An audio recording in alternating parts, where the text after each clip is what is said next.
Buletin Didik 21 Mac bersama saya Charles Mohan, salam sejahtera. Lebih 2.7 juta murid memulakan hari pertama sesi persekolahan secara bersemuka di seluruh negara bagi sesi 2022-2023. Menurut Menteri Kanan Pendidikan Datuk Dr. Razi Jidin, jumlah itu membabitkan lebih 2.67 juta murid sekolah rendah serta lebih 30,000 pelajar tahun 2, 3 dan 4 kolej vokasional. Bagi pelajar sekolah menengah pula memulakan proses pengajaran dan pembelajaran di rumah PDPR. Datuk Dr. Razi pagi tadi meninjau hari pertama persekolahan di Sekolah Kebangsaan Said Idrus di Ipoh. Beliau nyata berpuas hati dengan peratusan kehadiran pelajar, mengambil kira situasi negara yang masih berdepan COVID-19.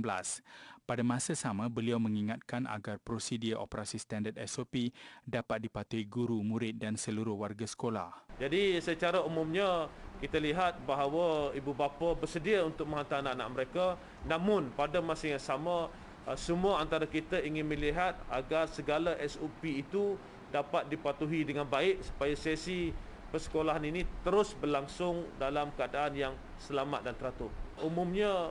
Secara umumnya kehadiran itu baik. Mengenai kadar vaksinasi dalam kalangan murid berumur 5 hingga 11 tahun yang masih rendah iaitu 35%, pihaknya akan bekerjasama rapat dengan Kementerian Kesihatan bagi meningkatkan peratusan itu.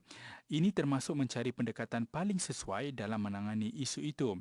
Katanya Kementerian Pendidikan juga memantau sekolah yang mempunyai lebih 600 murid sebelum membenarkan pelaksanaan kehadiran tanpa penggiliran seiring dengan keadaan negara yang memasuki fasa peralihan ke endemik mulai 1 April nanti.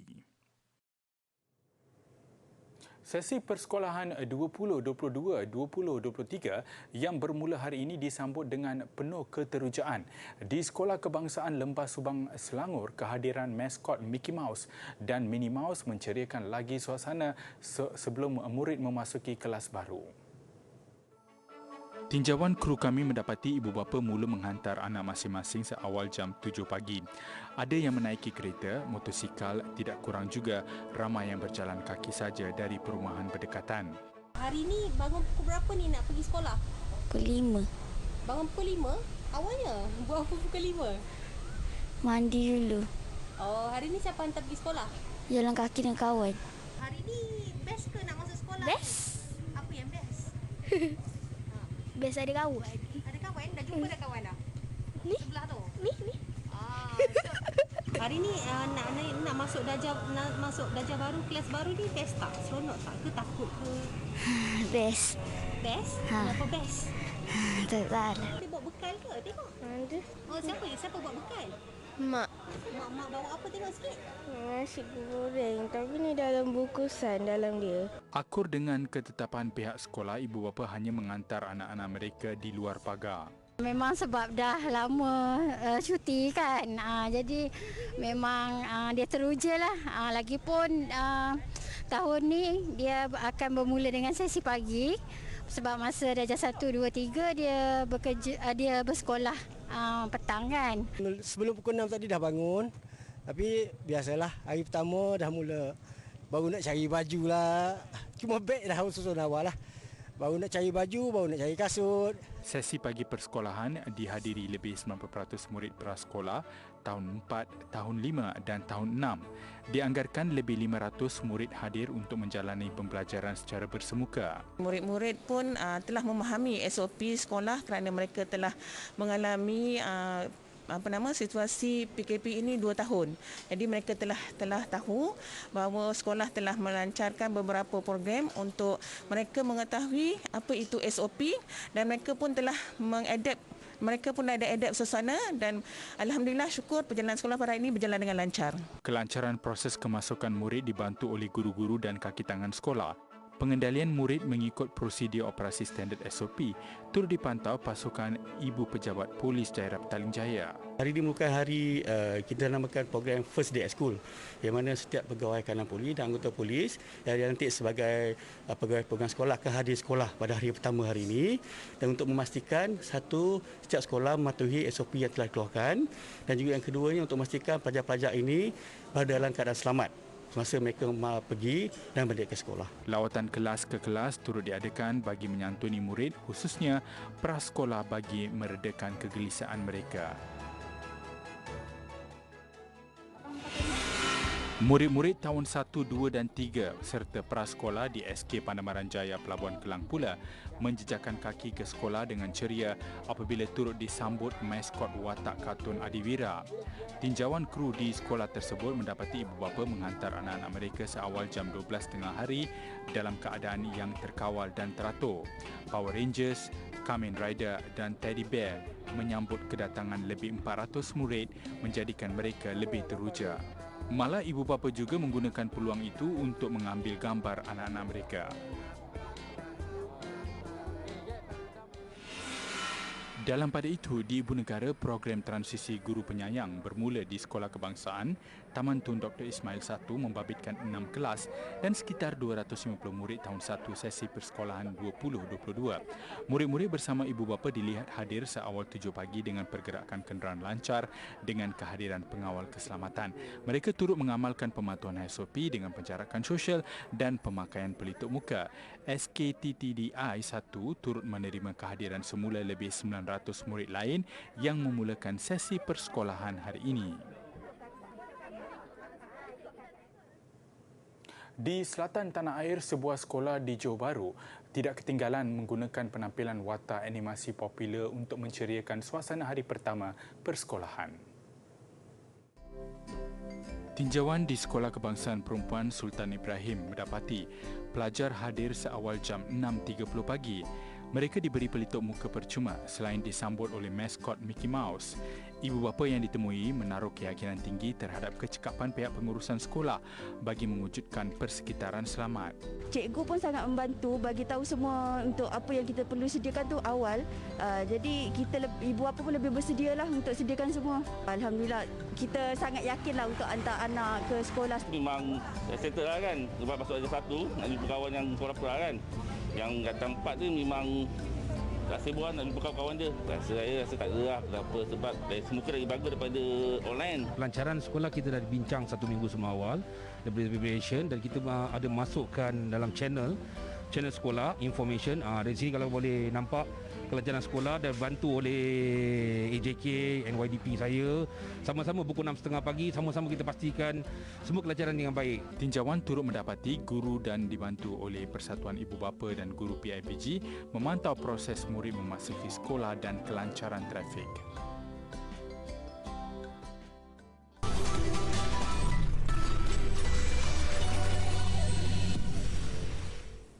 Bersua kembali, masih dengan laporan sesi persekolahan 2022-2023. Seperti setiap kali bermulanya sesi persekolahan bagi murid tahun 1, pastinya ada pelbagai ragam dan drama yang mencuit hati. Kebanyakannya teruja, tidak kurang juga ada yang terpaksa dipujuk kerana meragam. Antara gelagat yang dirakamkan sewaktu tinjauan di SK seberang ramai Kuala Perlis pagi tadi, anak kecil ini yang tiba-tiba berlari mendapatkan bapanya selepas dihantar masuk ke sekolah. Dah, cikgu dah tu. Abah ada sini. Tak apa, saya abah teman adik. Kan? Saya tahu abah teman adik. Tunggu cikgu adik mai. Kak Zira dah sampai lagi. Kan? Itu tu cikgu baru dah main ke mak adik. Kan? Tu dah nak. Kak Zira nampak tak? Dah sampai dah. Sini dulu. Sini dulu, mesti dulu. Pujukan si bapa berjaya mententeramkan si cilik ini. Malah tak ada masalah. Dia seminggu sebelum sekolah dia yang pilih semua ni. Baju dia ajak saya pergi beli. Nur lah abah, yang ni abah, cikgu nak terguna, yang ni cikgu nak terguna. Kita ikut dia. Kesemua 78 murid tahun 1 di sekolah ini juga diberikan hadiah alat tulis bagi menceriakan mereka. Nak ajar apa ni? 1. Ya. Kau nak main sekolah?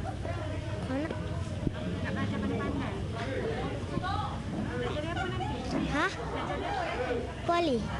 Menurut guru besar Zubir Ghazali, meskipun hujan, pergerakan masuk ke sekolah berjalan lancar dan mematuhi SOP ditetapkan.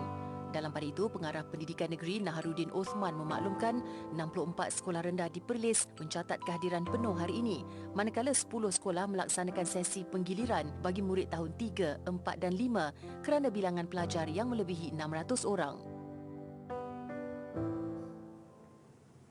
Lain pula kisahnya di Kelantan. Beberapa pelajar SK Gual Tok D di Rantau Panjang tidak dapat memakai kasut sekolah gara-gara dihanyutkan air banjir. Ada yang ditemui hanya memakai selipar dan tidak berpakaian seragam sekolah. Namun mereka semua diterima dan disambut baik oleh guru sebaik tiba di pintu pagar sekolah. Adik Muhammad Anas Ashraf Kamarudin ini contohnya tetap bersemangat dan enggan ketinggalan menghadiri sesi persekolahan secara bersemuka. Hari sekolah hari ni adik tak ada kasut lah. Apa kasut? Kasut tak ada. Kena? Hanyut. Hanyut banjir. Adik duduk kampung ke apa? SK gua tak ada. Duduk gua tak ada lah. Okey, adik mari sekolah hari ni siap pukul berapa lagi? Pagi lagi lah. Siapa bagi datang mari sekolah? Apa? Suka tak nak mari sekolah hari ni? Suka. Bak apa bak apa suka mari sekolah? Pergi pasai. Guru Besar SK Gual Tok D Wan Abdul Fattah Wan Yusof pula berkata, meskipun ditimpa musibah banjir pada awal bulan ini, ia bukan penghalang bagi pelajar datang ke sekolah itu dengan kehadiran lebih 95%.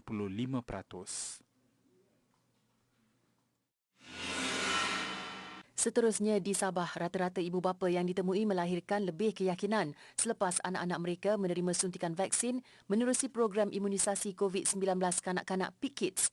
Inisiatif itu amat dialu-alukan bagi mengelak penutupan sekolah kesan peningkatan kes membabitkan kluster pendidikan yang pernah berlaku di negeri itu. Kehadirannya agak memuaskan hari ini. Bila saya nampak di kelas tadi, ada satu dua lagi mungkin dia belum dapat vaksin ke. Kalau belum dapat vaksin, dapatkan vaksin secepat mungkin. Kita sekolah pun ada menggerakkan murid-murid untuk mendapatkan vaksin sebab itulah satu cara kita menghalang anak-anak kita dari mendapat COVID ini. Happy dapat dengan belajar sama kawan-kawan lain dan belajar sama cikgu dengan senang. 505,439 pelajar memulakan sesi persekolahan di Sabah hari ini. Pengarah Jabatan Pendidikan Negeri Datuk Dr. Mistrini Radin berkata, daripada angka itu, 44,338 membabitkan murid tahun 1.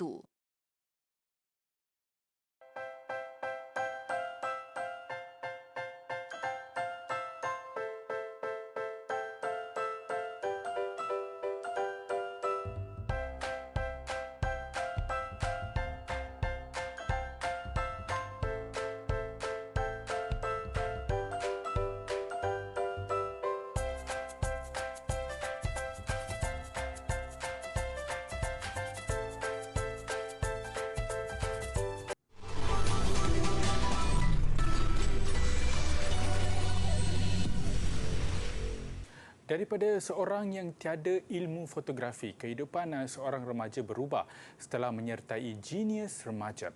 Kelas fotografi anjuran Genius Remaja yang dibimbing tenaga pengajar berpengalaman membekalkan ilmu yang cukup bermanfaat untuk peserta pengajian ke peringkat yang lebih tinggi.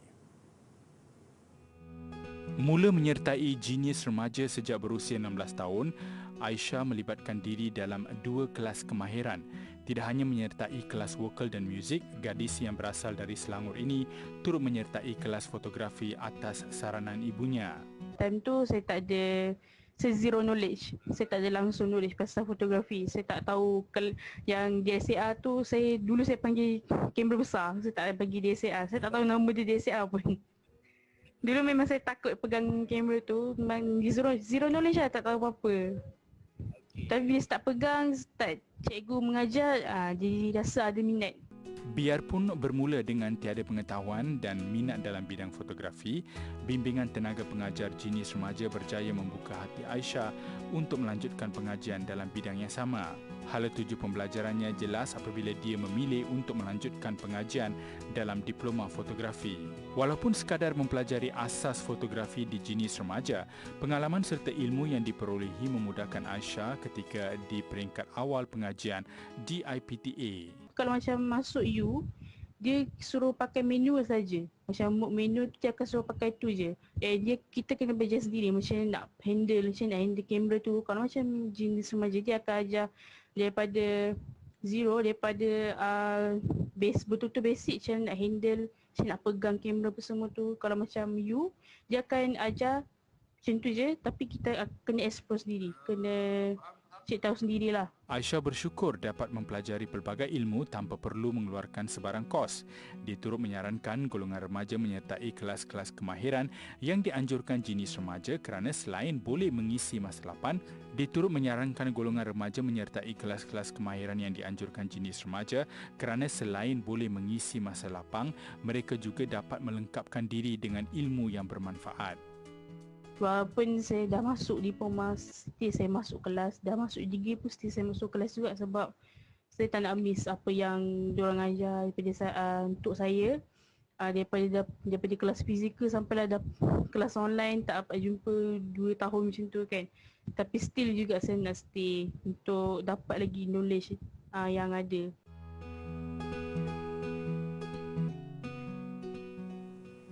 Sempena Hari Sindrom Down Dunia yang disambut setiap 21 Mac, rawatan ketika di peringkat kanak-kanak dapat membantu pengidap sindrom Down untuk menjalani hidup ini dengan lebih baik. Itu antara dapatan program Down Syndrome Karachi, sebuah pusat sindrom Down di Pakistan yang berusaha memecahkan stigma masyarakat ke atas pengidap penyakit itu. Di sebalik kekurangan dana, ribuan keluarga di Pakistan sudah mendapat manfaat daripada program ini, antaranya Arhum 2 tahun. Arhum mula dibawa ke sini sejak dia berusia 6 bulan. Menurut ibunya, Sundus Danish, sejak menjalani terapi di pusat ini, keadaan Arhum lebih terkawal. Beliau juga tidak bimbang Arhum akan tercicir dalam pelajaran. Malah yang paling melegakan, Arhum kini sudah boleh berjalan. Beroperasi hasil bayaran daripada pelanggannya, pusat ini turut menerima derma bagi memenuhi kekurangan dananya. Pertubuhan bukan kerajaan ini berharap lebih ramai pengidap sindrom Down akan mendapatkan hikmat di pusat ini. Ini kerana kebanyakan keluarga terlibat miskin dan tidak mampu untuk menjalani terapi ke atas anak mereka dalam jangka masa panjang. We have a team who meets them, who tells them about what Down syndrome is, dispels the myths, tells them about the various success stories that we have had with children with Down syndrome, and gives them kind of like a realistic picture of what the child could achieve if they get the right kind of support at an early age. Menurut Pertubuhan Bangsa-Bangsa Bersatu, PBB, terdapat 1 dalam 1,000 sehingga 1,100 kelahiran di seluruh dunia mengalami sindrom Down.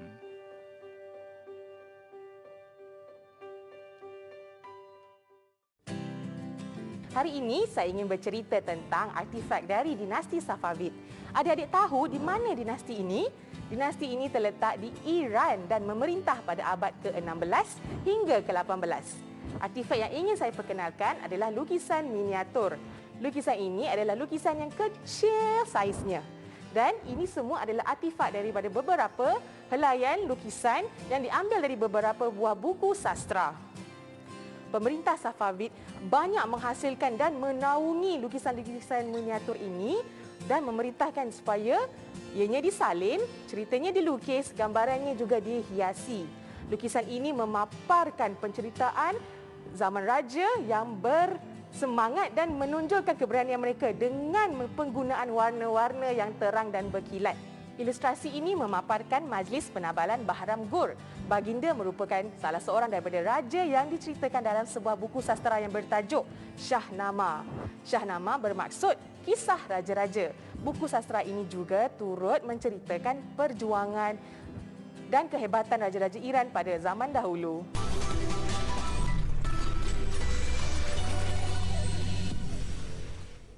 Bersua kembali, sukan Ferrari melaungkan amaran awal pada saingan Formula One bagi musim baru 2022. Grand Prix Bahrain, 2 pelumbanya Charles Leclerc dan Carlos Sainz meraih penamat 1 dan 2.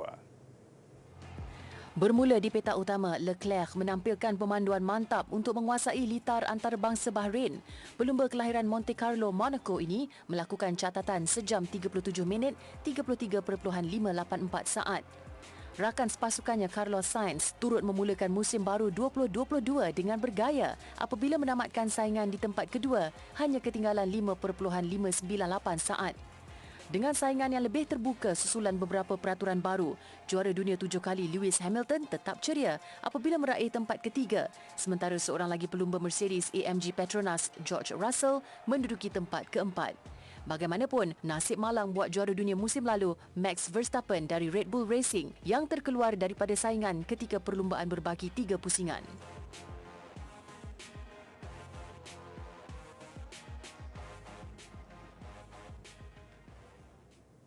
Seterusnya, Piala FA Inggeris, Manchester City mara ke separuh akhir sekaligus menyemarakkan misi merangkul 3 gelaran musim ini.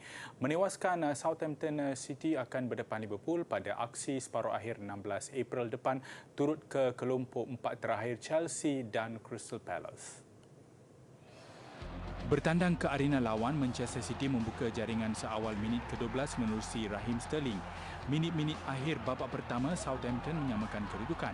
Itu pun selepas Aymeric Laporte bertampan bola ke gawang sendiri susulan percubaan Mohamed Elyounoussi. Minit ke-62 berikutan insiden ke atas Gabriel Jesus, City dapat sepakan penalti. Tampil Kevin De Bruyne menyempurnakan sepakan, City kembali di depan. Memasuki minit ke-75, giliran Phil Foden mencetak nama selaku penjaring City untuk kedudukan 3-1. 3 minit berselang, Riyad Mahrez melekapkan kemenangan 4-1 City. Pada satu lagi peringkat suku akhir, Crystal Palace berdepan Everton. Hasil gol oleh Mark Gay, Palace di depan. Kedudukan Palace mula selesa giliran Jean-Philippe Mateta membolosi gawang Everton 4 minit sebelum rehat. Separuh masa kedua terus menyaksikan penguasaan Palace dengan menyumbat 2 lagi gol. Ia menerusi Wilfried Zaha pada minit ke-79 dan Will Hughes 3 minit sebelum whistle penamat. Menang 4-0, Palace akan menentang Chelsea pada separuh akhir. Dan mengakhiri buletin didik hari ini, kita imbas kembali detik-detik hari pertama persekolahan hari ini. Kepada guru-guru, terima kasih kerana berkorban tenaga mendidik anak bangsa. Saya Charles Mohan, salam hormat dan kita jumpa lagi.